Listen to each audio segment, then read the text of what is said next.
What's up, dialysis disciples? Hey, so how many of you would say, you're actually doing okay on dialysis, right? You might say, I'm stable. I've adjusted. I live life pretty freely, right? I just don't really like spending time there. So that's you. Put some ones in the chat. But so here's the real question, right? If you're stable, right, and you're blessed enough to be doing this dialysis thing without fighting depression or fighting constant fatigue, let me ask you, what are you doing with that chair time? And this could apply to anyone, but I'm speaking specifically to the people who are doing okay on dialysis, right? And that's great. That's a blessing. But stay with me, right? Because tonight is not for the struggling warrior, it's for the stable one, right? Okay, if you're with me live today, let's get a team live, a hashtag team live in the chat. And if you're watching the replay, let's get a hashtag team replay in the chat so I can show you some love later. And if you're watching this on YouTube, where all of these recordings go, give me a like and subscribe and all that good YouTube stuff, right? Right? And if you listen, if you ever thought I'm fine, you just don't like sitting there for 4 hours, right? Put a one in the chat. Put a one in the chat, right? All right, for those of you who don't know me, I'm Troy Snead. I'm a 25-year dialysis warrior. Yep. I'm a two-time transplant recipient. Yep. And I'm a 3-time cancer survivor, right? So I have a little bit of knowledge of how to do this dialysis, how to do this dialysis thing and this chronic illness thing, right? And God didn't preserve my life through all that just so I could survive treatment to treatment. And He doesn't want that for you either, right? He preserved my life and your life for assignment and the reason He called us here, right? So let me challenge you a little bit, warriors, disciples.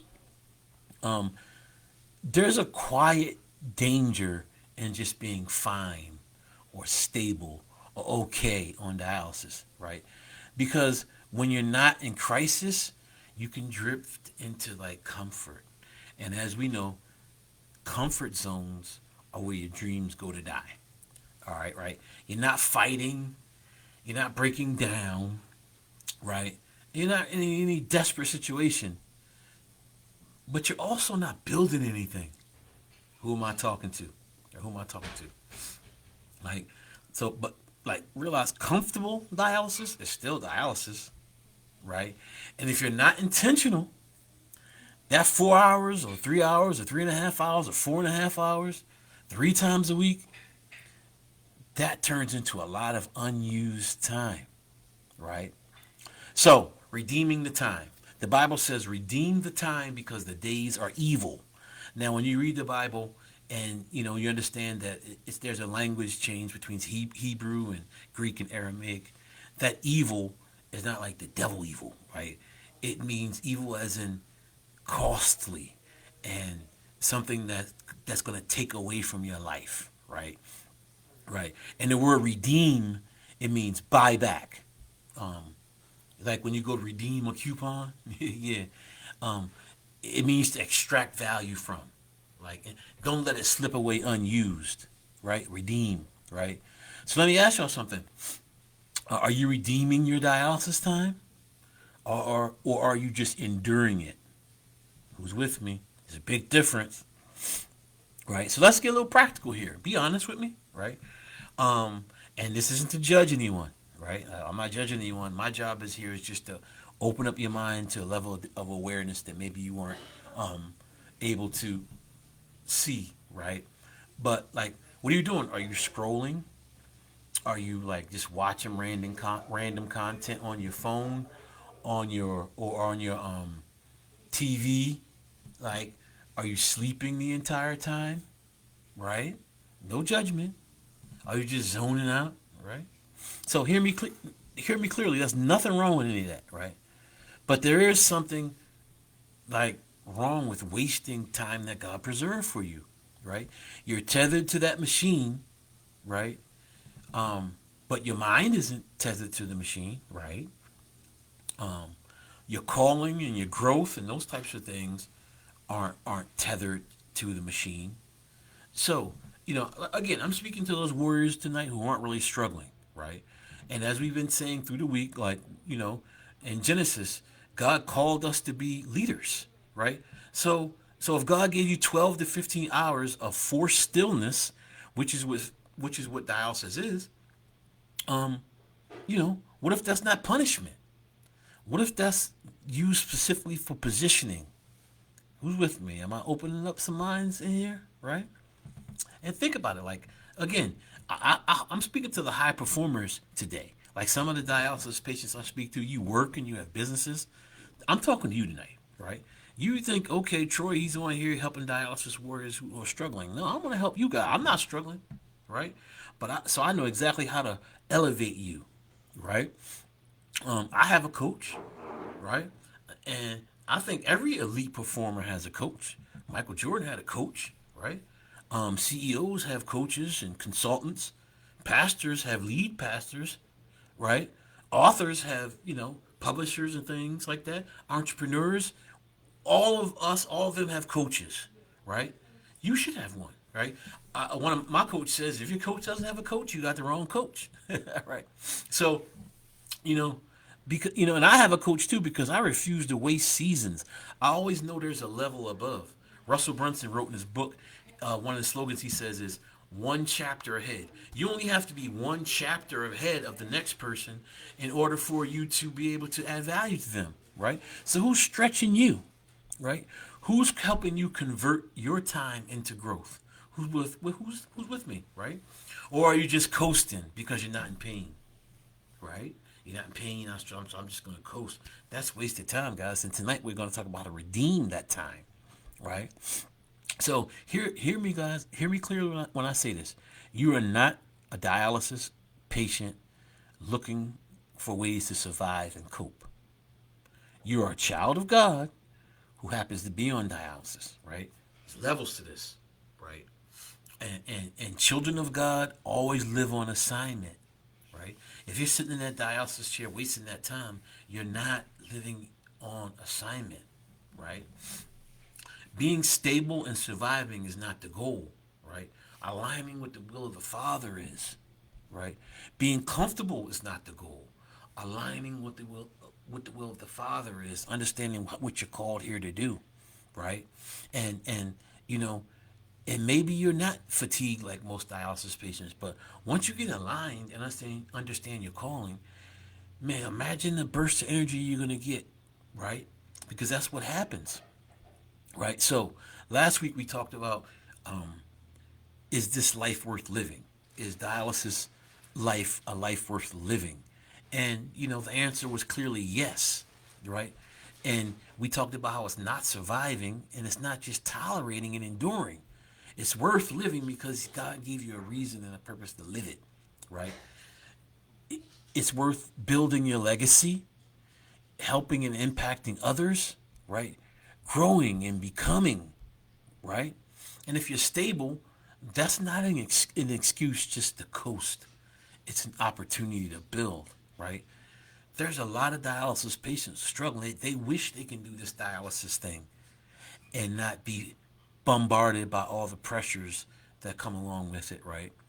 Right. And if you're someone who's able to work a job and run a business, do those things, right? Don't you want to take advantage and lift that up and do what these people wish they could, right? So here's the thing. All right, I have a challenge for you guys, right? Next treatment, go in with a plan, right?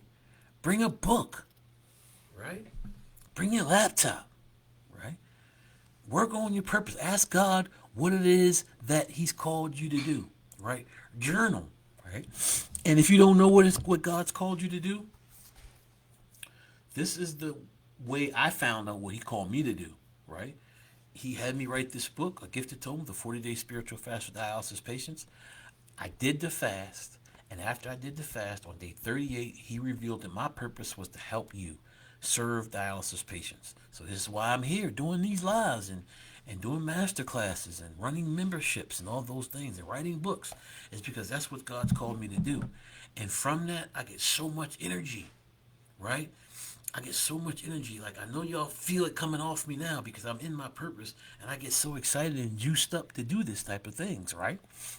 Um, so, so, write, plan, learn, build, right? It's fun. Once you start getting into it, you ain't gonna have nothing. You're never gonna want to sleep on dialysis, right?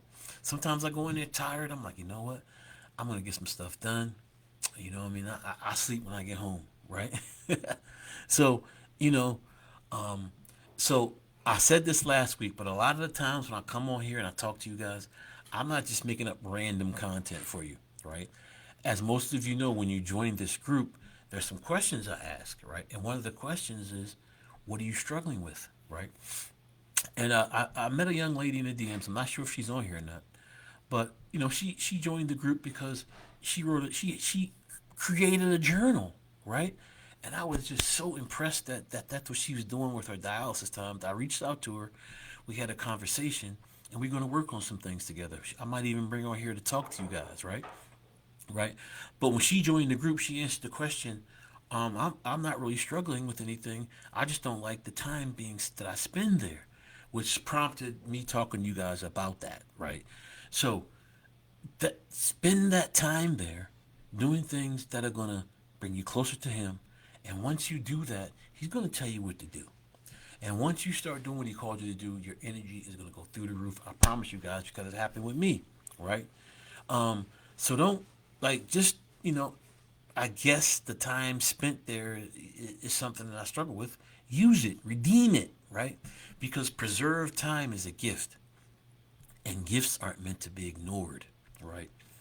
Y'all remember the story of Joseph, right? Joseph in prison. That's one of my favorite biblical stories, right? Like, Joseph was in prison and he was wrongly accused. He was stripped of all his status and locked away, right? Now he could have complained and just sat in that cell twiddling his thumbs and wasting that season. No. But what did he do? He started developing his leadership. He was interpreting dreams and helping people and serving people, right? And it sharpened his gift. Right? He spent that time to sharpen his gift. I hope y'all hear that, right?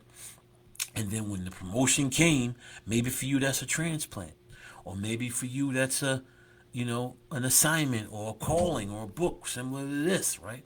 But whenever that came, he was ready, right? Like, the prison itself didn't promote him. The preparation time promoted him, right? Preparation time is never wasted time. For your notes, preparation time is never wasted time. Don't waste this time in the chair, guys. Use it to grow yourself, right? You have 4 hours of self like you captured for yourself, right? For 3-4 hours, whatever it is. Use that time, guys. Use that time. Dialysis is not your prison. Just like Joseph actual prison wasn't his prison, right? Dialysis is not your prison, guys. But if you treat it like one, you'll miss what could build in you, right? So imagine this, guys. 3 years from now, you look back and you say, man, dialysis didn't shrink me, it sharpened me. I spent that time to grow and become something, right? What would you have to do right now in order for, in 3 years, you can say, look back and say, that was the moment I started doing something, right? The time is going to go by anyway. The time is going to tick anyway. Why not take advantage of that, guys? Right? All right, so listen. If this hit home for you, if I'm talking to you and you're like, you're right, Troy. I don't struggle with. I see people in these groups and they're complaining about stuff. I don't feel like that way, right? But at the same time, you're going to the dialysis, machine, or if you're home in your room or hanging bags or whatever, you're not spending that time to grow you, right? If that message spoke to you, right? If you're stable, but you're coasting and drifting, and there's more in you, right? and you need to call that out, right? And then use that to give you the energy you need to get through this dialysis journey. Comment coach, COACH. Right? Listen, I want to help you do that. That's what God has called me to do. He's called me to help you regain energy and freedom, right? And build your life of purpose while on dialysis. That's what He's called me to do, right? And maybe it's not because you're broken or desperate, but don't you want to really convert that time into growth? Comment coach, we'll get on the call and I'll tell you exactly what I did and what I do for that 4 hours, right? And you can do it too, right? And we'll talk about what you're building and what you're called to do and how to redeem that chair time and how to align this dialysis journey with your purpose, right? Because like your doctors, they manage your labs and they talk to you all bunch of information, right? But I can help you manage your life. I can help you manage your chair time, and I can actually help you um, get to the goals or get to the place that you're trying to reach, right? So guys, you are not here to waste your preserved time. Redeem the chair. Stay aligned. Stay sharp. And most of all, stay strong, dialysis disciples. Until next time, guys. COACH, comment coach, DM me coach, and let's get on the horn and let's talk about what you can do with your chair time.